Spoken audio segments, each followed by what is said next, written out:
las condiciones para las celebraciones dominicales en ausencia del presbítero. Quizás me ha tocado el capítulo más difícil, sobre todo porque el documento en cierta forma es restrictivo.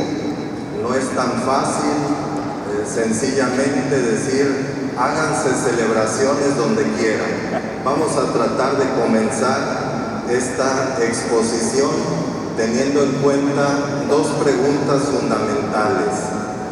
La primera pregunta es: ¿qué condiciones tienen que darse para realizar las celebraciones dominicales en ausencia de presbítero? Las condiciones. ¿Cuándo sí conviene, cuándo no conviene una celebración dominical en ausencia de presbítero? Y la segunda pregunta que debemos de responder es: ¿quiénes son los agentes idóneos para realizar estas celebraciones? Lo primero que nos señala el documento: cuando en algunos lugares no es posible celebrar la misa en domingo, lo primero, así dice el documento, lo primero que hay que considerar es si los fieles pueden ir a la iglesia en un lugar cercano para participar ahí en la celebración eucarística. Esto es el punto de partida. Tener en cuenta que si en la capilla donde yo participo los domingos en la celebración eucarística, ese domingo no va a haber misa, va a haber una celebración de la palabra, y a 8 cuadras, a 500 o 1000 metros, hay otro templo donde se va a celebrar la Eucaristía. Ahí lo que nos señala el directorio es tener en cuenta esto, a fin de que los fieles puedan participar en una iglesia cercana en la celebración eucarística.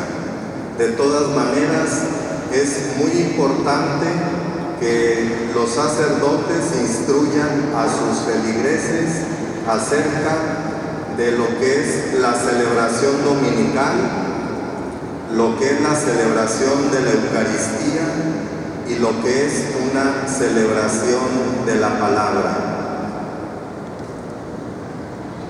Es de desear que, aun cuando no haya misa, el día domingo se ofrezcan con amplitud a los fieles las riquezas de la Sagrada Escritura y de la oración de la Iglesia.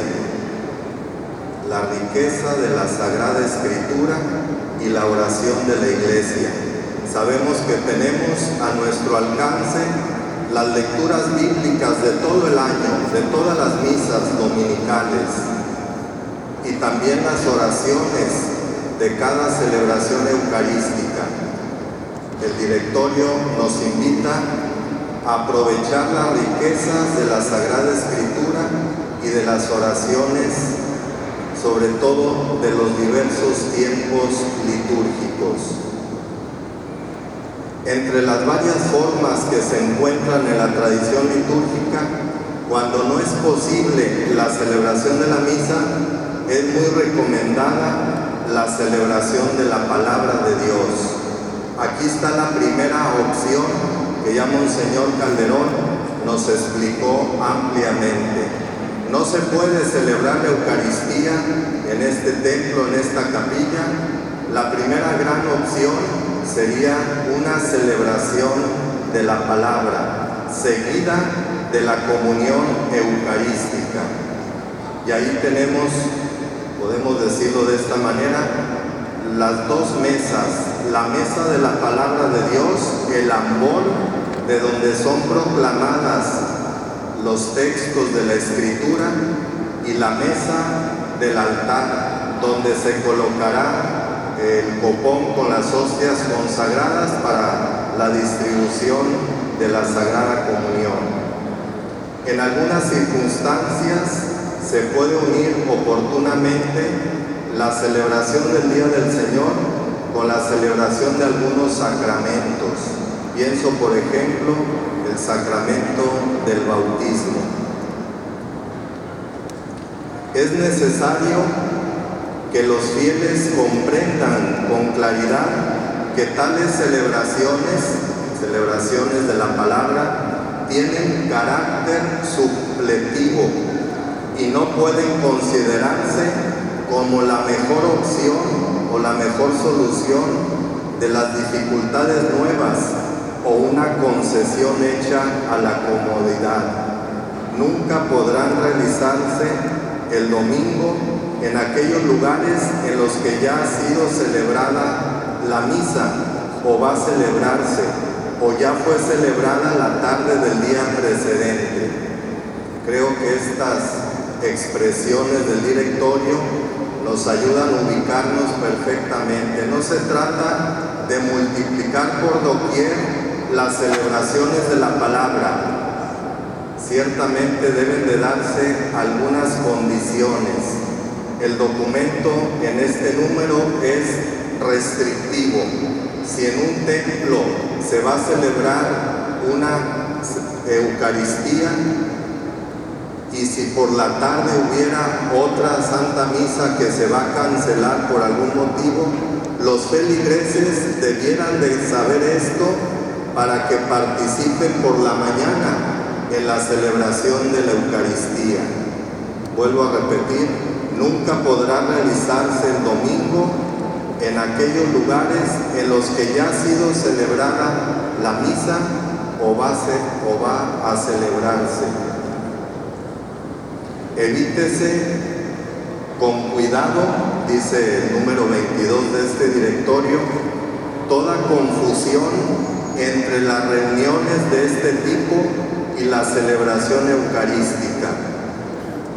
A veces nuestra gente, cuando no están muy familiarizadas con la liturgia, con lo que es la celebración de la Eucaristía, y llega un ministro extraordinario de la comunión, un diácono, su comentario a veces es, pues qué raro, pues no hubo consagración, pero nos dieron la comunión.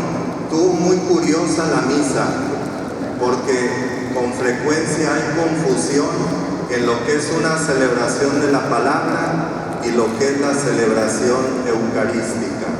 Se trata de clarificar, y esto nos toca a nosotros los pastores, clarificar la gran diferencia que hay entre una celebración de la Eucaristía y una celebración de la palabra. Los fieles han de comprender que no es posible la celebración del sacrificio eucarístico sin el sacerdote, y que la comunión eucarística que pueden recibir en estas reuniones está íntimamente conectada con el sacrificio de la misa. Aquí el directorio nos invita, ya lo decía hace un rato Monseñor Gustavo, a orar por las vocaciones sacerdotales. En la iglesia catedral, donde celebro ordinariamente los domingos, en Matamoros, tenemos la costumbre, después de la comunión, al final de la misa, entregar a una familia la cruz vocacional, y la familia se compromete toda la semana a orar por las vocaciones sacerdotales. Y así cada semana, cada domingo, se va entregando la cruz vocacional y un pequeño folleto con oraciones donde nuestra gente, nuestras familias piden por las vocaciones sacerdotales. Y yo con frecuencia le digo a la comunidad, tenemos la celebración de la misa porque tenemos sacerdotes, pero no en todas las comunidades se cuenta con la presencia de un sacerdote. Hagan oración, recen para que haya más vocaciones a la vida sacerdotal. Compete al obispo diocesano establecer si en la diócesis propia pueden tenerse regularmente reuniones dominicales sin la celebración de la Eucaristía. y dar para ellas normas generales y particulares. Aquí tenemos, hermanos y hermanas, una gran tarea nosotros los obispos. Tenemos que presentar normas generales y particulares en torno a estas celebraciones dominicales en ausencia del presbítero. La realidad es que, al menos por lo que yo conozco, en pocas diócesis hay normas claras para este tipo de celebraciones. No se edifica ninguna comunidad cristiana si no tiene como raíz y inicio la celebración de la Santísima Eucaristía. Yo aprendí hace muchos años de Monseñor Calderón, cuando fui su vicario en la parroquia de Nuestra Señora de Lourdes.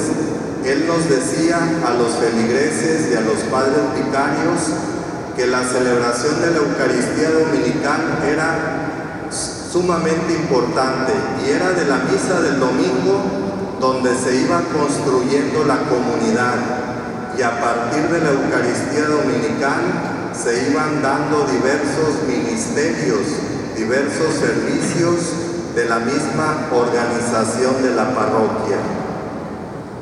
Debe de examinarse la posibilidad de recurrir a presbíteros que no tienen la cura de almas, que no están, en la trinchera del trabajo pastoral.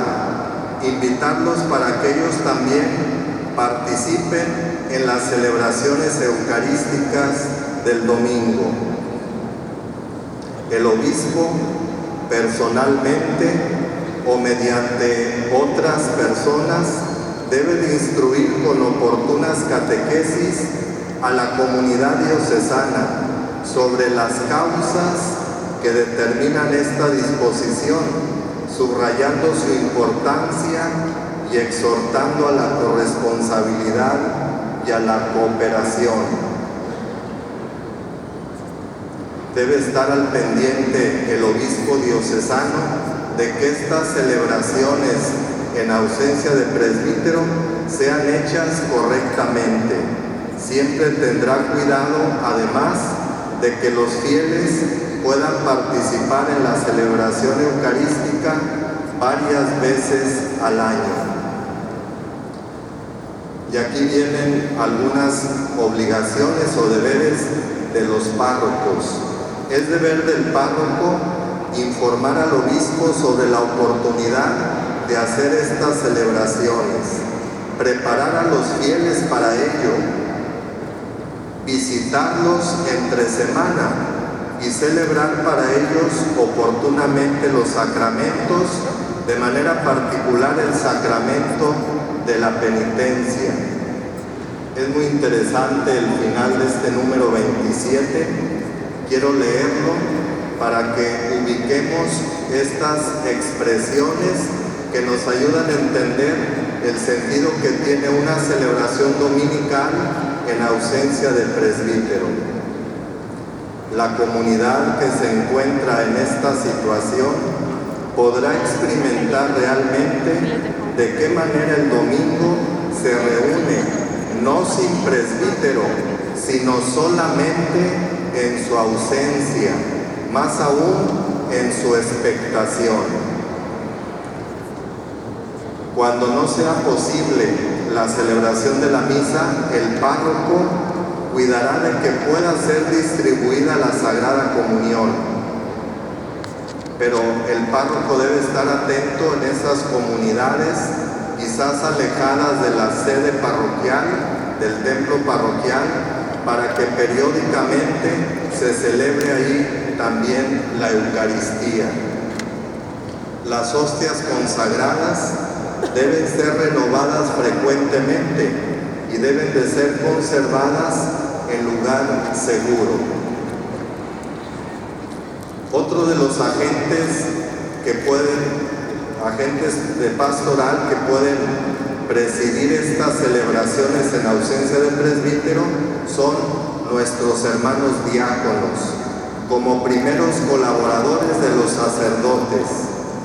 Creo que hay que tener en cuenta esto en nuestras iglesias diocesanas, no solo los diáconos transitorios que aspiran al presbiterado, sino también los diáconos permanentes llevan a cabo una gran cantidad de celebraciones de la palabra, precisamente por la falta de sacerdotes que puedan presidir la celebración eucarística. El número 30. Cuando están ausentes tanto el presbítero como el diácono, atención, el párroco designará laicos. Aquí es donde entran muchos de ustedes, hermanos y hermanas, para que ustedes estén al frente de una celebración de la palabra. A ustedes se les confiará el cuidado de estas celebraciones y deberán guiar a la asamblea en la oración, la palabra y la Sagrada Comunión. En un segundo momento se debe de escoger, o bien pensando en los laicos, en los acólitos y los lectores instituidos. En muchas iglesias diocesanas se les imparte el lectorado y el acolitado no solo a los seminaristas que aspiran a las órdenes sagradas, sino también a hermanos, a varones que son instituidos como lectores y como acólitos y tienen precisamente esta función, este ministerio de organizar y estar al frente de estas celebraciones de la palabra. Y en este número 30 pueden ser designados también otros laicos, hombres y mujeres, los cuales pueden ejercer esta tarea en virtud de su bautismo y de su confirmación. Quiero resaltar, dice, hombres y mujeres pueden presidir una celebración de la palabra en ausencia de presbítero. Creo que aquí este texto nos ayuda a comprender que no solamente el sacerdote, no solamente el diácono, sino también nuestros hermanos laicos, nuestros hermanos y hermanas laicas pueden presidir una celebración de la palabra. Enseguida vienen algunas condiciones que deben de tener quienes presiden estas celebraciones. Dice el documento, deben de ser escogidos teniendo en cuenta su calidad de vida. Y aquí, atención, si tú eliges a Chonita, la dueña de la capilla, para que ella sea la que celebre la palabra de Dios en domingo, y si esa persona es soberbia, no es una persona humilde, sencilla, no goza de la simpatía de la comunidad, has tenido una mala elección. El sacerdote, el párroco, debe estar muy al pendiente de qué persona se va a encargar de las celebraciones de la palabra en domingo. Debe ser alguien que sea congruente con su fe, con el Evangelio. Deben de ser personas bien aceptadas por los fieles de la comunidad, personas humildes que no se sientan protagonistas de la celebración de la palabra, que ante todo celebren a Jesucristo y que ellos se hagan a un lado para que brille Cristo en su palabra y en la distribución de la Sagrada Comunión. El párroco tendrá cuidado de impartir a estos laicos una oportuna y continua formación. No se trata de al vapor elegir a una persona para que haga las celebraciones de la palabra. Ya Monseñor Calderón nos comentó hace un momento cómo en la diócesis de Linares desde hace muchos años se fue acuñando, se fue preparando a los celebradores de la palabra. Ellos requieren de formación inicial y también de formación permanente para que conozcan de liturgia, sean expertos en liturgia, sean expertos en la Sagrada Escritura, pero también sean expertos en humanidad, porque en ocasiones podrán hablar muy bonito, podrán distribuir muy bien la Sagrada Comunión, pero si no tienen madurez humana, la comunidad se va a alejar, porque estas personas no son las más indicadas, porque les está faltando formación para desempeñar este ministerio en esa comunidad. Además se requiere de piedad, de espiritualidad en aquellas personas, y no digo solo los hermanos o hermanas laicos, sino también los diáconos, los sacerdotes, y nosotros los señores obispos debemos de ser personas humildes, hombres espirituales, para que de esta manera celebremos el misterio de Cristo, si es en la Eucaristía dominical o bien en una celebración de la palabra. Voy terminando ya esta parte, señalando de cómo, si no es posible la celebración de la palabra, puede también tenerse momentos de oración. Se puede rezar alguna oración, las familias o personalmente.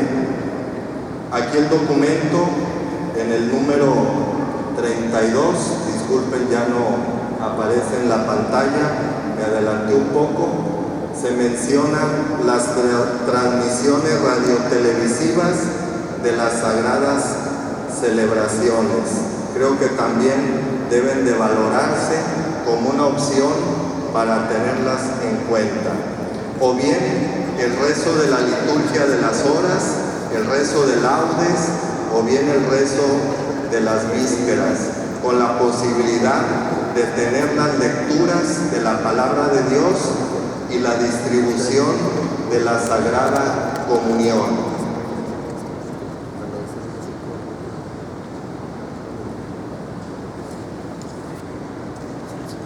La gracia del Redentor, y con esto termino. Todo esto ya lo acabo de presentar.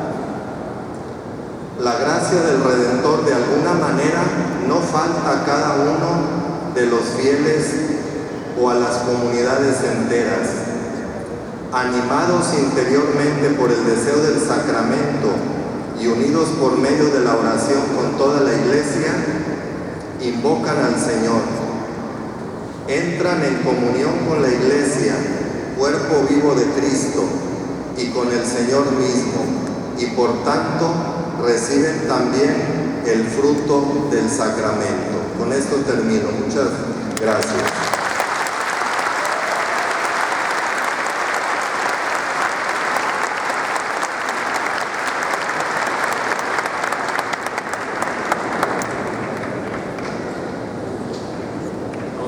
Queridos hermanos, al servidor le ha tocado exponer la parte más difícil, como ya lo ha dicho Monseñor Ruy, ¿verdad? Una parte más sencilla, sin embargo, sumamente importante también. Ojalá tuviéramos como Iglesia, así como ahora nos puede faltar tiempo para contestar a estas y a otras tantas preguntas, ¿verdad?, que nos han llegado, y qué bueno para escuchar sus inquietudes. Ojalá tuviéramos también la oportunidad de poder llegar a cada comunidad para celebrar la Santa Misa. Es una tarea enorme, es una tarea que implica más, la verdad, por decir así, más del tiempo que tenemos. Quiero partir para este momento en que hablaré brevemente de los esquemas y algunas recomendaciones, como así se me ha pedido también, a partir del número 34 del directorio, que concluye muy bien lo que ha dicho Monseñor Ruy, ya lo ha mencionado él, y da pie a lo que sería entonces en algunas urgencias el llevar una celebración en ausencia del presbítero. Dice el número 34, la gracia del Redentor de alguna manera no falta a cada uno de los fieles o a las comunidades enteras, que con motivo de las persecuciones o por falta de sacerdotes, por breve o largo tiempo, se ven privadas de celebraciones de la Sagrada Eucaristía. En efecto, animados interiormente por el deseo del sacramento y unidos por medio de la oración con toda la Iglesia, invocan al Señor y alzan hacia Él sus corazones. Todo esto nos da pie, queridos hermanos, a ver que hay situaciones que requieren de nosotros de una manera extraordinaria, de todos los miembros de la Iglesia.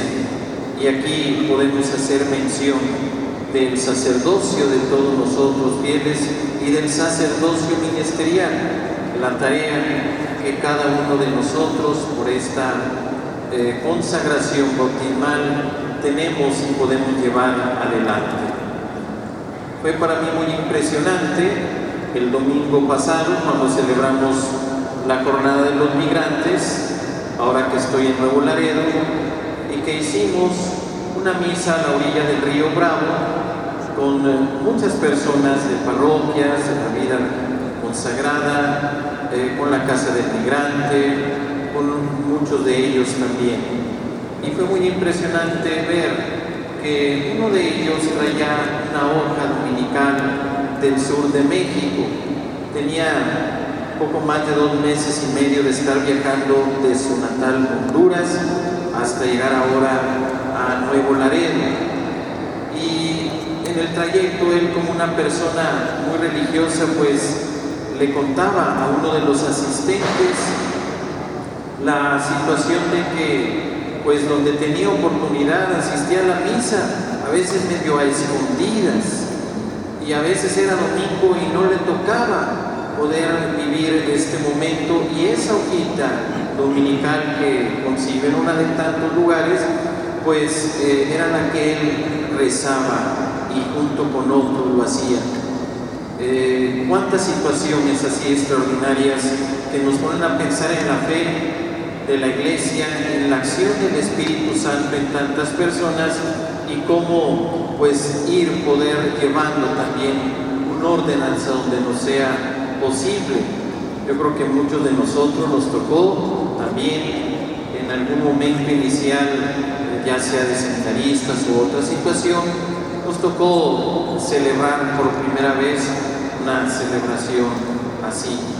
Y pues a veces, como nos contaba un compañero en el seminario menor, pues nos hablaba todas las peripecias, decir así, que había tenido que hacer porque no sabía qué era lo que tenía que hacer. El párroco se puso malo en ese momento y lo mandó a una capilla y no sabía si decir el Señor esté con ustedes, si leer el Evangelio o no, si distribuir la Sagrada Comunión. Estaba todo enredado porque era alguien que recién ingresaba al seminario y no teníamos obviamente esa formación. Cuántas situaciones así se nos presentan, y qué importante es entonces un esquema, y qué importante es la preparación.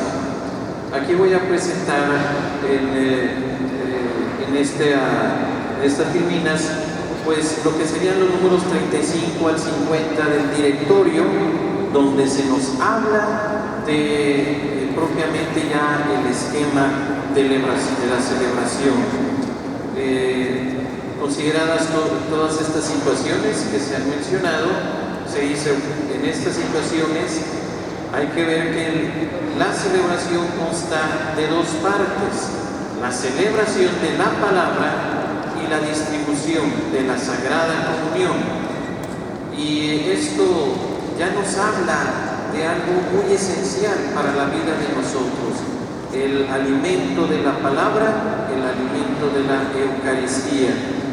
Y se nos invita desde este primer número a evitar todas las situaciones que puedan crear esa confusión, como decía hace un momento Monseñor Ruy, donde hermanos pueden decirnos: bueno, era una misa muy extraña, ¿cómo era esa misa? Pero algo que gratamente encuentro también en en estos números, como al final de este número 35, es que se dé, la base de que es una asamblea litúrgica, no es una simple reunión, así concluye el número 35. Y esto es muy importante porque un punto que se recalca aquí es el sentido de asamblea, el sentido de iglesia, que nunca debe faltar en ninguna comunidad hasta donde sea posible.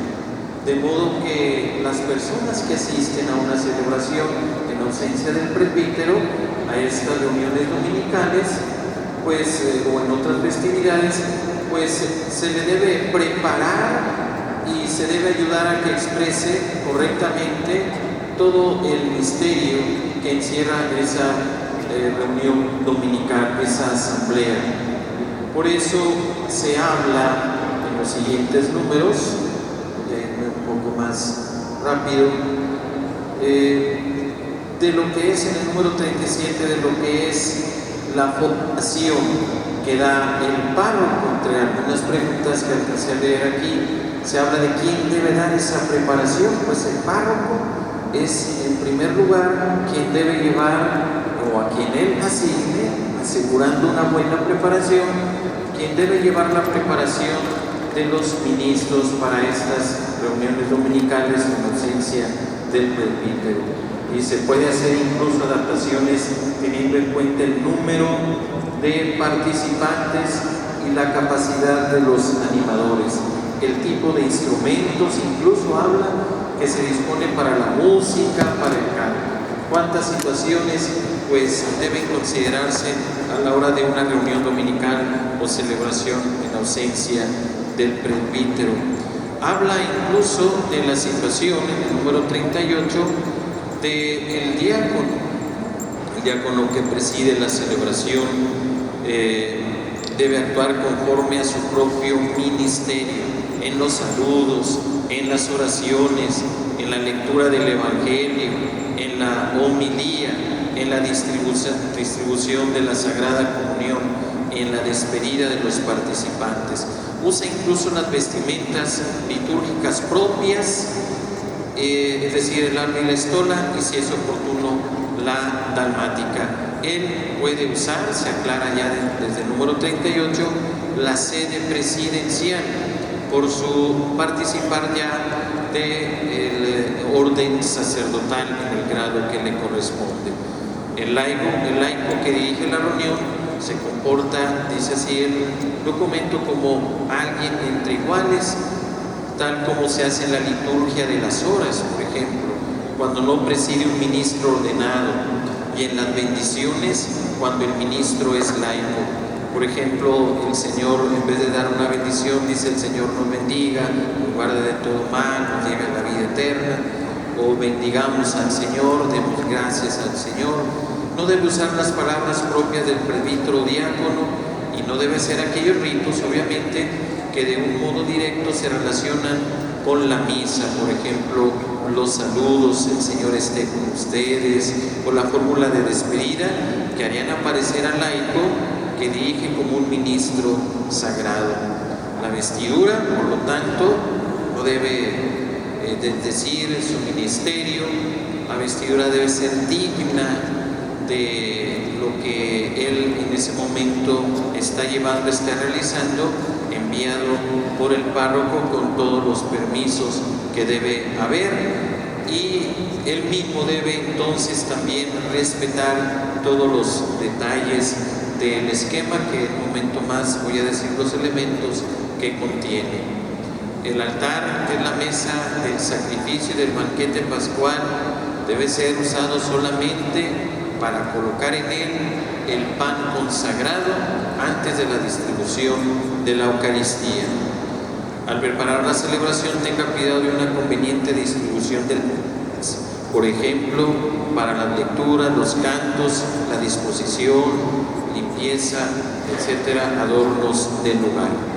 Hay muchos elementos que, como vemos, el directorio contiene, y que nosotros, obispos, sacerdotes, debemos ser los primeros en dar a conocer, para cuando estas realidades nos requieran de que los laicos, los fieles laicos ya preparados, ya instruidos, puedan llevar eficaz y correctamente, dignamente, lo que serían estas celebraciones. El esquema de la celebración se compone de los siguientes elementos. Primero, los ritos iniciales, cuya finalidad es que los fieles, cuando se reúnen, constituyan la comunidad y se dispongan dignamente a la celebración. Segundo, la liturgia de la palabra.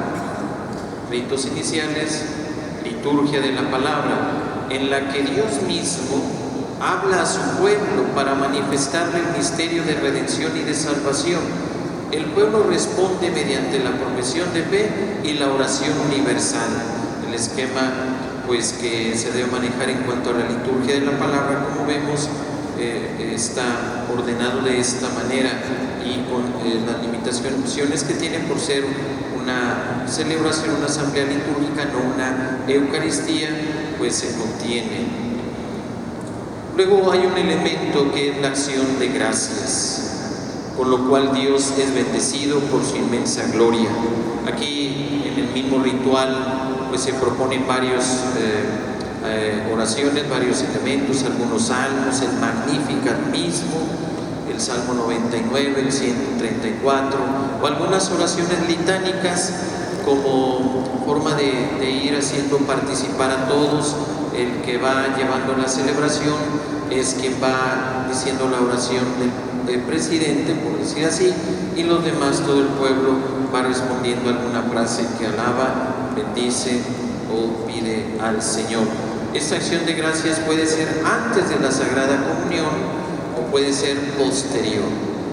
El ritual para las celebraciones en ausencia del presbítero pues ya nos propone todos los detalles bien aclarados en sus rúbricas acerca de lo que le corresponde al señor diácono y lo que le corresponde al laico, al seglar que esté llevando la celebración. Un cuarto momento sería entonces los ritos de la comunión, mediante los cuales se expresa y se realiza la comunión con Cristo y con los hermanos, sobre todo con aquellos que en el mismo día participan en el sacrificio eucarístico. Y por último, los ritos de conclusión, con los cuales se expresa el nexo que hay entre la liturgia y la vida cristiana. Es importante que cada fiel pueda, al estar llevando por encargo del párroco la celebración, deba tener en cuenta todos los requerimientos, todas las necesidades de una celebración de la palabra, y por lo tanto pueda llegar al lugar y ver la manera en que todo esté acondicionado, preparado. Para mí estas celebraciones también es un signo de lo que son todos los carismas de la Iglesia, este sacerdocio común, y que eso hace que cuando la persona llega al lugar para la celebración pueda entonces hacer inmediatamente cargo a otros, haciéndoles participar en su sacerdocio común, de el participar más dinámica o activamente en los detalles y en los elementos que requieren la dignidad de esta asamblea, de esta reunión dominical. Los cantos, quien va a ayudar en la oración universal o oración de los fieles, aquellos que cantan, aquellos que pueden hacer algunas misiones, los lectores. Hay varias tareas y detalles que implican obviamente la participación de todos, y esto hace que los fieles que asisten pues no vayan a estar como pasivos en ese momento, por decir así, sino sabiendo que todos tenemos un carisma con el cual podemos participar. Quisiera decir, adelantándome un poco por el tiempo que me ha correspondido, algunas recomendaciones sencillas y prácticas, porque hay muchas recomendaciones dependiendo de tantas circunstancias, dependiendo de la parroquia, de la diócesis. A veces son lugares rurales, a veces es una parroquia en medio de una gran urbe, con una parroquia que va creciendo con un número de fieles que llegan al extenderse las colonias y el crecimiento de las ciudades. Hay muchas situaciones que requieren que cuando se pueda y no haya otra situación sino solo esta de ser una reunión, una asamblea en ausencia del presbítero, pues puedan llevar. En primer lugar, considerar que están reunidos, como una asamblea, como lo he dicho. Por lo tanto, están en unión con toda la iglesia. El mismo directorio nos dice que están unidos a toda la iglesia, al Señor párroco y al sacrificio eucarístico. Son tres elementos que menciona de esa unión como asamblea. Y obviamente en la unión con el párroco, que es el que se lleva adelante la vida de esa comunidad. Como ya ha mencionado Monseñor Ruy, es recomendable que los hermanos designados sean de buena fama, que tengan una buena preparación y esencialmente su espiritualidad. Es ahí donde la persona se enamora, con el testimonio de todos ustedes que están presentes en este 6º Congreso Eucarístico Nacional. El hecho de que estén aquí es un testimonio del amor a Jesús sacramentado, del lugar tan importante de la Eucaristía, y este tiempo, los esfuerzos y tantas cosas para estar aquí, pues es signo de eso. Así, cuando la comunidad se reúne en una asamblea, en ausencia del presbítero, pues debe tener esa experiencia viva de Cristo y poder dedicarse así. Es una prueba, además, como también el documento o el directorio para el cuidado de los enfermos nos dice, es una prueba cuando no queda otro remedio sino una celebración del afecto que tiene el sacerdote, el obispo y toda la iglesia por esas personas, por esa comunidad. No se puede existir de otra manera, pero hacemos lo más posible y por lo tanto pues hay esta celebración, una prueba de afecto y de que nadie es excluido. No dejar con celebraciones también a una recomendación a las comunidades con pocos fieles, porque puede ser, considero yo, es una opinión, que puede ser muy tentador para un sacerdote decir, bueno, allá nomás van 5 fieles, ¿verdad? Pues allá nomás una celebración, ¿verdad? Como dicen algunos, ¿a qué horas tiene misa, padre? Pues tengo misa a las 3, a las 3 de la tarde, no, de 3 nada más, porque nada más asisten 3, ¿verdad?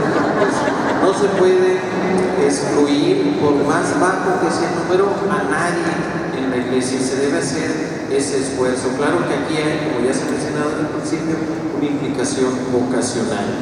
La Eucaristía es necesaria en la vida, como está también expresado en este Congreso Eucarístico. La Eucaristía ofrenda de amor, alegría y vida en la familia y en el mundo.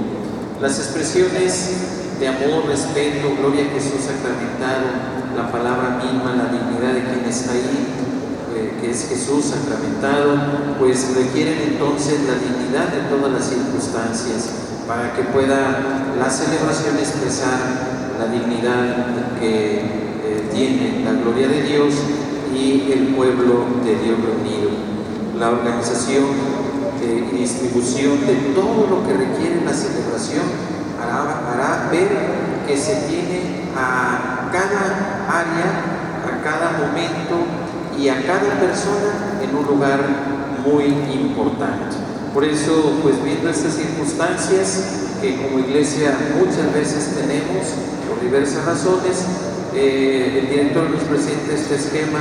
Ojalá que todos lo podamos conocer y que cada obispo y sacerdote nos podamos comprometer a ayudar a que los fieles laicos puedan tener también una preparación para esos momentos extraordinarios. Muchas gracias.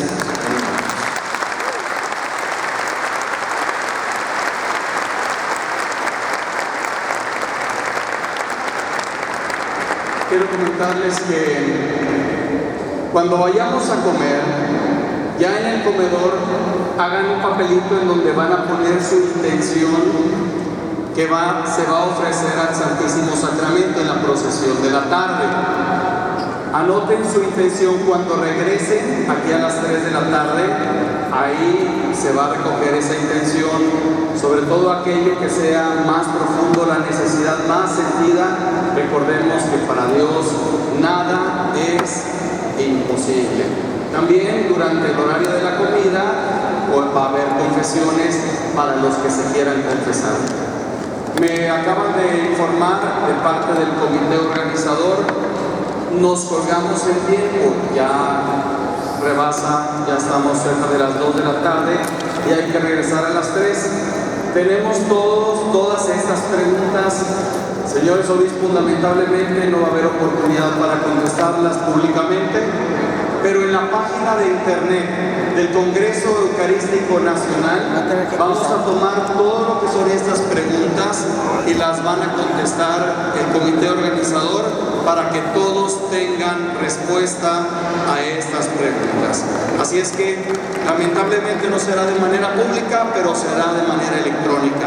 Les pido a los seminaristas que pasen con un presente para los señores obispos y mientras se les entrega el presente les damos un fuerte aplauso por esta grande explicación.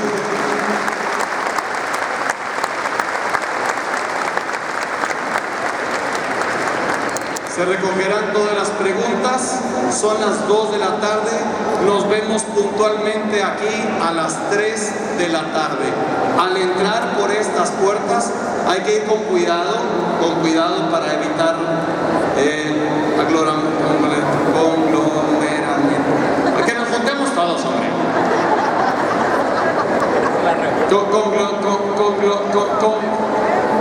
Con o sin, pero con cuidado.